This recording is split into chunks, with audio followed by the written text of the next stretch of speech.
back to Cinema Wellman. I'm your host, David, and today you're going to go back in the time machine with me because we're going to take a look at movies from the 70s. This is the 70s Show, Part 1, and we're going to look at films made from 1970 to 1974, all of which were featured in this book titled The Stewardess is Flying the Plane, and that's taken from one of the films that we'll look at in Part 2. Since I was born in 1962, the 70s are my cinematic wheelhouse. I went from 8 to 18 during the decade, so these movies opened my eyes and educated me in a lot of areas in my life. And I guess it's why that decade's films mean so much to me, and so many of these are special to me and have special meaning. Now, people my age are most likely familiar, movie fans are going to be familiar with probably all of these. So enjoy that trip in the time machine and the stroll down memory lane, and hopefully I'll stumble across something that you really like as well. As for younger people, hopefully you'll find something that you've never heard of, something that sparks your interest, and maybe you'll see it for the first time, just like I did in the 70s. Let's start with MASH. You may know the TV show, so it spawned a great TV show. That doesn't happen too many times, that a film spawns a very successful TV show. The list is very small. You have Fargo, you have Buffy the Vampire Slayer, and you have one of my favorites, The Odd Couple, and then there's MASH. It was made in 1970, and it's about the Korean conflict, but it's really director Robert Altman's take on the Vietnam War. You're going to hear me say this a lot during this episode because a lot of these films have large casts and excellent casts of wonderful actors and actresses, and this is one of them. We have Donald Sutherland and Elliot Gould and Sally Kellerman, who's underrated in my mind, and Joanne Flug from Tattletales.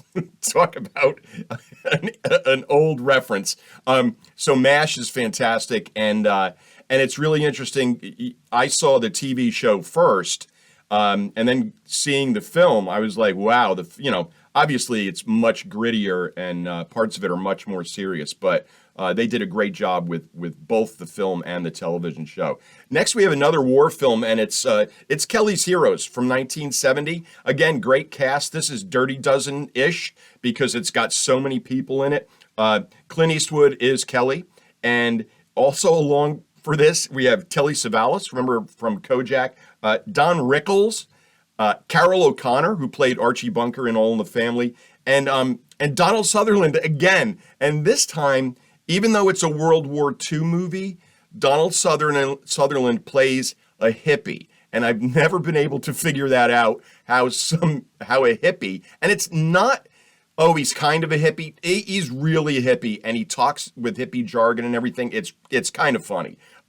And they're stealing gold from the Nazis, so what's not to like? Now, for some of these, I'm going to mention the phrases from the poster, because the decade of the 70s, not only did it have great films, it had fantastic posters, and sometimes the posters had wonderful taglines. So I'm going to share some of those with you and maybe make a comment about a couple of those. This is the first one, Kelly's Heroes.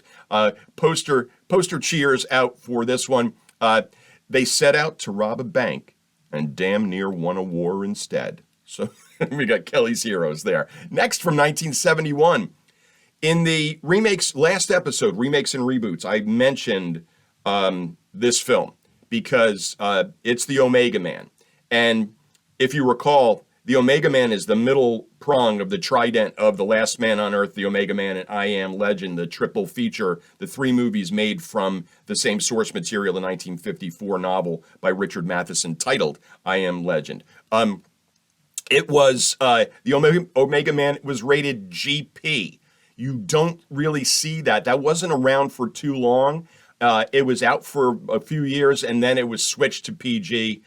So that's kind of interesting. This is an end of days thing. Like I mentioned in the last episode, this is the Omega Man. He's the last man on Earth, and he has to fight these monsters and things like that. So it's excellent. It's a great post-apocalyptic film, and it's a lot of fun. It's a lot of action. Here's the poster. The world is dead. One survivor, then the others, crawling in darkness. the strangest sect of all.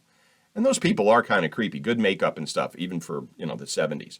Next on the list, we have the Anderson tapes from 1971. This is a nice little heist movie. And it was really interesting because the place being robbed is a high security apartment building with a lot of rich folks living in it. And that's who Bud Anderson and his gang are going to rob. And we've got Sean Connery as Anderson, Diane Cannon, friend of Cinema Wellman, the great Martin Balsam, an early Christopher Walken, one of his early roles. The score is by Quincy Jones, directed by Sidney Lumet. We love Sidney Lumet. What was cool about the Anderson tapes is that, remember, it's 1971, and it really was presented as this futuristic. There's a lot of computer stuff going on, and at that time, all new. So this was kind of dazzling at the time. Good stuff, the Anderson tapes. You don't see it around too often. Next on the list from 1971 is Dirty Harry. Now, this is an iconic film series that almost everybody's familiar with. Clint Eastwood's Harry Callahan, iconic police character, cop movie pantheon. He's one of the top. He'd probably be on the Mount Rushmore of cops and cop movies. Not sure how a film about a rule-breaking cop who does whatever it takes to solve a case would play today, but it certainly did in 1971. And just a P.S., all 70s movies that were set in San Francisco kicked ass. San Francisco's fantastic, especially for films. Here's your poster. Detective Harry Callahan. He doesn't break murder cases. He smashes them. So there's a kind of, in-your-face cop. That's the way they solve things. Let's move on. Harold and Maude. Now, I realize that all of these, this is what the whole thing is about, movies from the 70s. But, and if you've seen this, you're going to understand what I mean. Harold and Maude is such a 70s movie. It is so funny. It's so sweet. An old friend of mine, this is her favorite film of all time. And it's wonderful, and it's a sweet film, and it's about the relationship between a young suicidal man and a very old woman played by the wonderful Ruth Gordon, and it's their relationship, and it's wonderful. It's just excellent. It's really funny, even though it's about suicide, death, and mortality. Even the poster shows Bud Cort with something around his neck, and the poster reads, "His hang-ups are hilarious because he's suicidal." Haha, I guess. Next, one of my all-time favorites, and I'm sure that you'll hear that more than once in this episode and the next one, from 1972, Cabaret. And Cabaret won 8 Oscars. By the way, on the blog, cinemawellman.com, the write-up for this episode has much more information, detailed information about these films as far as awards, Oscar nominations and Oscar wins. I'm going to mention some of them, but not all of them. As a matter of fact, I've already passed by some films that were nominated and won Oscars. But I did want to mention that Cabaret won 8, and Liza Minnelli won, and she was so good in this. Her best, I think. Joel Grey, fantastic. Bob Fosse directed it.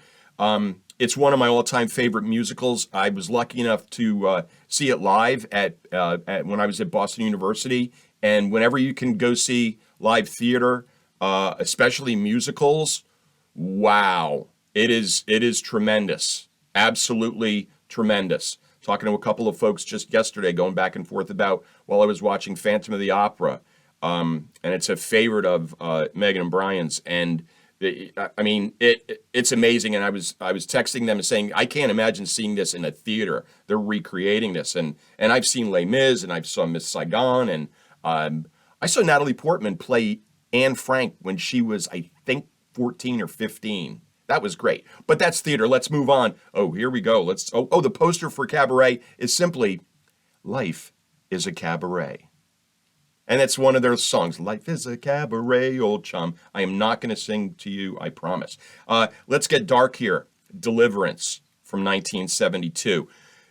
This is like Descent. If you've ever seen Descent from 2005, it starts out as one film and it turns into something else. Descent starts out as a female buddy movie, young college age girls, ladies, and they're going out, and it's all cool. It's them hanging out, and teasing each other and all that stuff, fun friend stuff, and then they go spelunking, and when they're in the cave, there's these cave-dwelling monsters, and all hell breaks loose. Deliverance, these good friends are on a rafting trip, these four guys, and they're gonna, they're gonna go down the river, and then they run into these psychotic hillbillies. This made a stir back in the day because there's a scene in which a man is raped by another man, and like I said, everybody was buzzing about it and everything. I didn't understand it. Movies have been raping women on film forever, and it didn't seem like anyone cared. And then Ned Beatty gets raped in Deliverance, and blah, blah, blah, blah, blah, blah. That was horrible. Yeah, where have you been? Just another example of the patriarchy at its worst. Top-notch adventure thriller, and Burt Reynolds. Love him, hate him, he was what he was. And in the 70s, in the 80s, he was bank is what he was. So he brought something to the table. Here's the poster. When does the camping trip end and the nightmare begin? And it is pretty much a nightmare. That is for sure. Next, one of the most talked about films in film history, The Godfather. I'm not going to say anything that hasn't been already said. Best Picture winner, Brando won Best Actor for this film. So instead of talking about the film itself, I'm going to tell you a little anecdote about my parents. Gene and Ray, they loved movies, but they didn't go to the movies together, just the two of them, too many times. As a matter of fact, it was so few that I remember a couple of them because it was so strange. And The Godfather was one of them. So it's 1972. So I'm 10 years old and my sister Vanessa is 12. And we get dropped off at Grandma Lou and G Papa's house, and they're going to go, Gene and Ray, the couple, going out to the movies, and they were going to see The Godfather. And I remember when they came back, my mom was like, holy cow, that was something. They both really enjoyed it. It's a amazing film. I'm sure you've seen it. And the second one, don't bother with the third, of course. Hot Rock from 1972. This is, I'm going to tell you another story about my mother. My mother loved this movie. This is a comedy, a heist comedy, and I love it. It is one of the best heist comedies of all time, and that's a great genre. Robert Redford, George Segal, Paul Sand, Ron Liebman, all tremendous in this, and they attempt to steal a huge diamond from a museum, and they get in all sorts of trouble. And at one point, there's this huge glass case box that they have to lift up, and one of them gets caught on, and it's just really, really funny. This one is if you ever stumble across this, watch it because it's hilarious, and it is a good heist film at the same time. The poster. How many times does it take to steal the same diamond? Next, from 72 as well, Jeremiah Johnson. Here's Robert Redford showing up again in the title role in this one. This was released when I was in the middle of what I call my mountain man phase. I was reading books about Jim Bridger, and I had a couple of friends who were very outdoorsy. And when I went to visit my friend Stevie, we'd go like hiking and down in the stream, and he and his friend John had like hunting knives and stuff, and it was like really cool. And these guys were really, I was like fantasizing about, living in the wilderness and trapping and stuff like that. Did not last long, believe me. But this is a great film. Redford is great. Magnificent story. The scenery, Zion National Park in Utah and all around Utah. So it's gorgeous. It is a gorgeous film. A lot of white because of the snow, but it is gorgeous. The poster. The man who became a legend returns in a legendary classic. So there you have it. I like that. Good stuff. Next we have The Poseidon Adventure. And The Poseidon Adventure is from 1972. And it won a Special Achievement Oscar for effects. And the effects were absolutely wonderful, especially in 1972. Looking at it today, they are still impressive. So The Poseidon Adventure this is one of those '70s disaster movies with the big all-star cast. This Gene Hackman, Ernest Borgnine, Stella Stevens. I could just go on. Shelley Winters, Jack Albertson, go on and on and on. But who would, if you've ever seen this, you'll never forget. The captain of the ship is Leslie Nielsen from Police Squad. And when he was doing serious stuff, he was the captain of the Poseidon. And when that tidal wave is coming, he has the binoculars, and he just looks through the binoculars, and he says, "Oh my God." And then this wave hits this huge ship, and everything turns upside down, and there are people hanging from tables and falling. It's wild. It is wild, wild stuff. It is, again, from '72, and it's still good. Now, there's some overacting, especially by Gene Hackman, but this is tremendous. I'm pretty sure this is where my fear of cruise ships originated. You will never get me on a cruise ship, or in a helicopter for that matter. Here's the poster, and this poster is, it's lengthy, the little phrase, the little tagline. Hell upside down. At midnight on New Year's Eve, the SS Poseidon was struck by a 90-foot tidal wave and capsized. Who will survive in one of the greatest escape adventures ever? Well, thanks for that exposition there, movie poster. Love it. We'll take that right into the movie with us. Next, pre-Star Wars, George Lucas directs in 1973 American Graffiti. And American Graffiti is like the Dazed and Confused of the 70s. Dazed and Confused, of course, was about the 70s, but it was made in the 90s, but it had a great cast, very young. All right. And we got all those people that were in that. And American Graffiti was made in the 70s, but it's really about the late 50s and the early 60s, because the poster line is, "Where were you in '62? Well, I was being born, but I did enjoy this film later in life when I saw it. Ron Howard, Richard Dreyfuss. In minor roles, Suzanne Summers. There's Harrison Ford is in this. I'm probably forgetting somebody important, but there's so many people in it. And Ronnie Howard, of course. Ron Howard went on to become Richie Cunningham in Happy Days, which followed on the heels of the success of American Graffiti.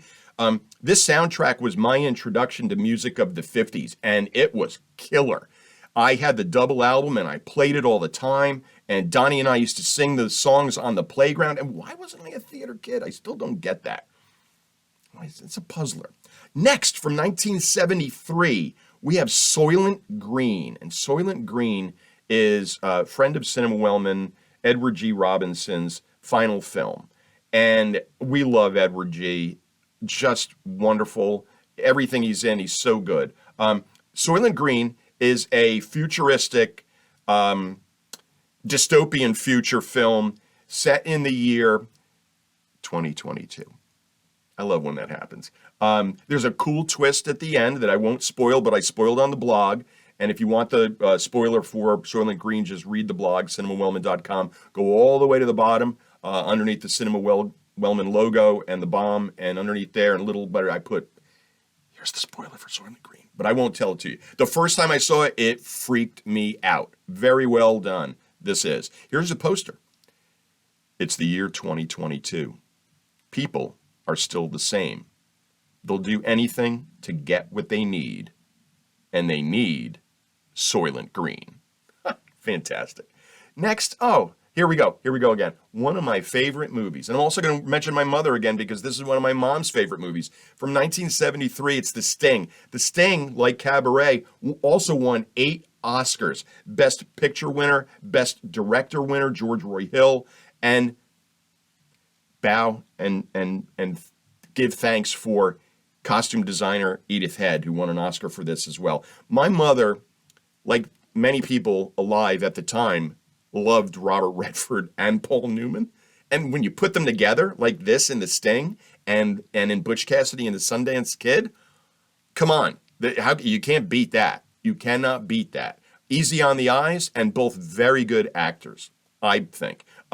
This is probably my first con man heist movie, and of course, I've loved them ever since. One of my favorite genres. The poster reads, "All it takes is a little confidence." Next, we have from 1973, Westworld. Now, Westworld right now Robots are all the rage. Westworld is a TV series on HBO that's very successful. And we're all used to movies about robots and TV shows about robots. But in 1973, this blew people's minds. This is amazing. So this is about the whole thing. It's totally escapist fare. It's the adults' amusement park. Every wish and fantasy, your deepest desires can be fulfilled. And mostly it's like they want to have sex with the robots or they want to kill them. That's kind of weird. It says a lot about humans. So again, it's very escapist fun, and I think one day it's going to be looked at as a documentary once the robots rise up and kill us all. There are three worlds to choose from. We have medieval world, we have Roman world, and of course we have Westworld. And for Westworld, most of the time in this film is spent in Westworld. And for Westworld, the bad guy is the gunslinger. And the gunslinger is Yul Brynner. And Yul Brynner from the Magnificent Seven is dressed exactly like Yul Brynner from the Magnificent Seven. When I saw this, having seen the Magnificent Seven, it was one of those first times that you're just kind of like, oh, okay. I love that. Somebody's paying attention at least. This is great. It's all good fun. And the poster reads, "Boy, have we got a vacation for you." And again, this is fun stuff. It's robots and it's and they kill us. But that happens in a lot of movies. Next, Blazing Saddles from 1974. First of all, this could never be made today, and filmmaker Mel Brooks acknowledges that, and the stars of the film acknowledge that, those that are still living or those that were interviewed after the fact, and yeah, too many people would have been offended by way too many things. But it's really funny. Like a lot of things that some people find offensive, it's funny to some other people. But again, I'm not going to get into that right now. Give you a couple little tidbits about Blazing Saddles. We were just talking about Westworld. These were filmed on the same lot. So Blazing Saddles is a Western. You got the Westworld, so they use the same lot. And a really cute story about Blazing Saddles is that the premiere was held at a drive-in. And the 250 people that went to the premiere of Blazing Saddles rode horses to the premiere, and they sat on the horses at the drive-in for the premiere of the movie. I would love to have been there for that. That must have been great. Next, we have from 1974, Earthquake. So this is another one of those big budget Hollywood. We're going to get every star that's not working currently, and we're going to pack them into the same movie, even if we don't have anything for them to do. We're going to make sure we have them, and that name's going on that poster. On the blog, I found some great international movie posters for Earthquake. And it's all these foreign languages word for earthquake, but all the posters look the same as the American poster that just reads Earthquake. I think that's hysterical. I don't think this is as good. It's not even close to as good as the Poseidon Adventure, but it's still a lot of fun. You'll get Chuck Heston again. You'll get George Kennedy, Marjo Captain Cocaine Gortner, and Victoria Principal in a really weird wig. And this is Richard Roundtree is in this. It's all these obviously little vignettes of the people. You get to meet them, and then when all hell breaks loose with the earthquake, we see what happens to them. The poster simply reads, "An event." And it was. It definitely was an event. So we had the Poseidon Adventure, we have Earthquake, and then I'm not going to talk about, but I will mention, it's not on the list, this list, or next week's list, but the Towering Inferno. So they were doing these a bunch. We've only got two more films to go. Next up, we have The Parallax View from 1974. This is a conspiracy espionage thriller starring Warren Beatty. I'm going to go to IMDb just to give you a little background of this, because this is not as well known as some of the other ones that I've mentioned today. So here it is from IMDb. An ambitious reporter gets in way over his head trouble while investigating a senator's assassination, which leads to a vast conspiracy involving a multinational corporation behind every event in the world's headlines. yeah, I'm getting in that van. I mean, that's right up any conspiracy person. You'll love this. It's fantastic. Seattle and the Space Needle, they play a large part, and the settings are in and around Seattle and in the state of Washington. This one will keep you guessing from start to finish. It's really good, and it's well paced, and it's good stuff. It'll keep you thinking. I love those movies. The poster reads, "There will be no witnesses." So, there's some conspiracy going on there. And the last film we're going to talk about today in part one of the 70s show is the infamous Texas Chainsaw Massacre, made in 1974. This was the first film that I recall reading articles about how awful the shoot was. Director Tobe Hooper wanted things to be authentic, and the chainsaw wielding lunatic family, they have all these animals that they've killed, and all the carcasses are hanging in this little barn.